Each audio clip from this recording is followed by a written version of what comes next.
ఇక వాడోడు వీడోడు కాయగూరలు ముచ్చట్లు చెప్పిన ఉంటారు కొంతమంది. అసలు టీఆర్ఎస్ పార్టీ ఉండదట అంటాడు. విలీనం అయిపోతుందట, అయిపోయిందట, మాట ముచ్చట అయిపోయిందట. ఇప్పుడు కవిత గారు జైల్లో ఉన్నది. నేను అన్నాను, పార్టీ వర్కింగ్ ప్రెసిడెంట్ను, మీదకెళ్ళి కవిత అన్నాను.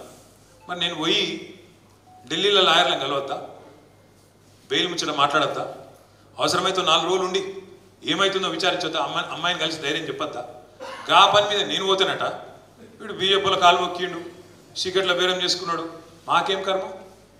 నిజంగా సీక్రెట్లో బేరాలు చేసుకుంటే ఇలా కరెక్ట్గా 150 రోజులు కవిత జైలు ఉండి, కరెక్ట్గా మార్చి 15 నాడు అరెస్ట్ చేశారు. ఇలా 150 రోజులు. ఇలా మా ఇంట్లో ఆడబిడ్డ వీళ్ళందరి మాకు నిజంగానే వాళ్ళతో ఒప్పందం ఉంటే 150 రోజులు జైలు ఉంటుండేనా? నేను అడుగుతున్నా, మిమ్మల్ని ఒకసారి ఆలోచించు. ఒక్క కాంగ్రెస్ వాడు జైలు ఉన్నాడే రోజు? ఎవరికి మరి ఒప్పందం లోపాయి కాదు, మనకా వాళ్ళకా? మన ఇంటి ఆడబిడ్డని జైల్లో పెడితే కూడా మనం కొట్లాడుతున్నాం. ఒప్పందం లేదు, మన్ను లేదు, విలీనం లేదు, ఏది లేదు. ప్రజల్లో లీనమై పనిచేద్దాం. ఇంకో 24 ఏళ్ళు నిండింది టీఆర్ఎస్. ఇంకో 24 ఏళ్ళు అవసరమైతే ఇంకో 50 ఏళ్ళు ఉండేటట్టు బ్రహ్మాండంగా తయారు చేసుకున్నాం.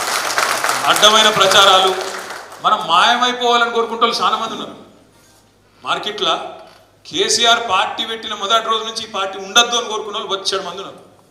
ఒక్కడు కాదు, మనం ఉండద్దు, ఉంటే నడవది, వాళ్ళ కథలు వాళ్ళకి ఇరికి అట్లా కోరుకున్న వాళ్ళు, మనం పోవాలని కోరుకున్న వాళ్ళు, మన పార్టీ నాశనం కావాలని కోరుకున్న వాళ్ళు పోయిన తప్ప మనం మాత్రం మంచిగానే ఉన్నాం.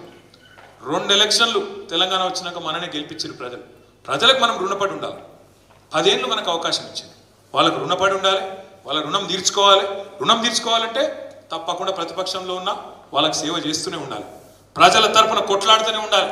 కాంగ్రెస్ పార్టీ ఏవైతే హామీలు ఇచ్చిందో అమలు చేయకపోతే ఈ చింతపండు అవుతుంది అన్నట్టు బ్రహ్మాండంగా ప్రజల తరఫున వాళ్ళని చైతన్యం చేసి నడిపిస్తూనే ఉండాలి. తొందరలో పార్టీ కూడా కార్యక్రమాలు ఇస్తుంది. మనం ఆగిన ఇన్ని రోజులు ఎందుకంటే ఎగిరిత పడద్దు, తొందర పడద్దు, బాగుండదు అని ఆగినాం. కానీ నాకు తెలిసి రాబోయే కొద్ది రోజుల్లోనే మన పార్టీ పెద్దలు, మన అధ్యక్షులు కేసీఆర్ గారు కూడా నియోజకవర్గాల వారీగా అందరికి టైం ఇస్తా అని చెప్పింది. రాజన్న ఒక మాట అన్నాడు, మా గన్పూర్లను కలవాలని. ఫస్ట్ మీ గన్పూర్లో తీసుకుపోతా. ఆ మాట నేను ఇస్తున్నా. మొదలు మీతోనే మొదలు పెడదాం. ఎందుకంటే ఉప ఎన్నిక వచ్చేది ఉన్నది. తప్పకుండా ఆడ మనం యుద్ధానికి సన్నద్ధం కావాల్సిన అవసరం ఉన్నది.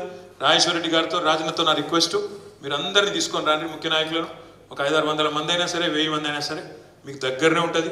మంచిగా సార్ ఇల్లు కూడా కాబట్టి రండి. సార్ పొలం చూసినట్టు ఉంటుంది. అందులో కూడా ఏదో బంగారం దాచిపెట్టినట్టు చెప్పి ఈ రోజు ఇలా అడవి చూస్తే మన వాళ్ళందరూ పశాన్ అవుతారు. ఇల్లు ఉంటుడా కేసీఆర్. మరి ఇక ఎట్లుంటుంది కథ అంటే కొన్ని చెప్పుంటే సిగ్గుపోతే ఏమన్నారే ప్రగతి భవన్ గురించి. అందులో బంగారం బాత్రూమ్లు ఉన్నాయన్నారు. తర్వాత అందులో బుల్లెట్ ప్రూఫ్ ఇంకేదో ఉన్నాయన్నారు. 150 రూమ్లు ఉన్నాయన్నారు.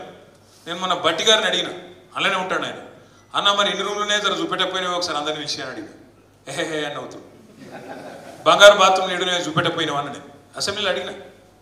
ఇక ముఖం ఇటు తిప్పుకొని అవతల పడతారు. అంటే ఎన్ని గలీజ్ ప్రచారాలు చేసారంటే ఉన్నాయి లేనట్టు, లేని ఉన్నట్టు.